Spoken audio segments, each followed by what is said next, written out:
आज हम बात करेंगे बूस्टिंग इंडियाज एक्सपोर्ट्स पर कॉन्टेक्स्ट। भारत सरकार ने एक्सपोर्ट प्रमोशन मिशन (EPM) को बजट 2025-26 में लॉन्च किया। ऑब्जेक्टिव्स: MSME एक्सपोर्ट्स को बढ़ाना, लेबर इंटेंसिव सेक्टर्स को सपोर्ट करना, लो एक्सपोर्ट डिस्ट्रिक्ट्स को ग्लोबल मार्केट से कनेक्ट करना। टोटल बजट लगभग 25,060 crore rupees 2025-31। Implementing Agency, Directorate General of Foreign Trade under Ministry of Commerce and Industry Export Strategy, EPM Framework।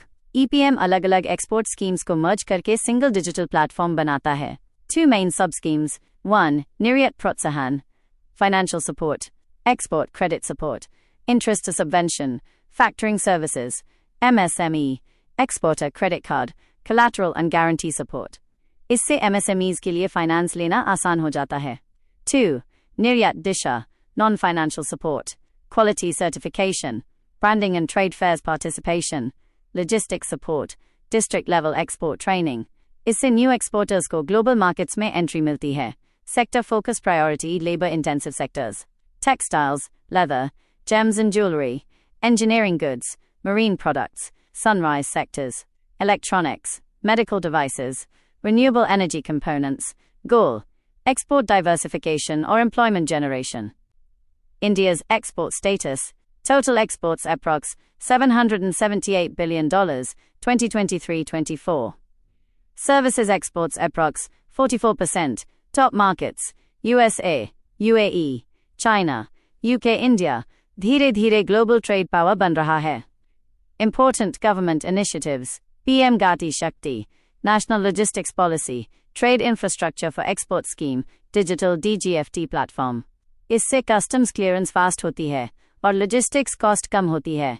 Other government export initiatives: RODTEP Scheme, ROSCTL Scheme, Production Linked Incentive Scheme, Districts as Export Hubs, Credit Guarantee Scheme।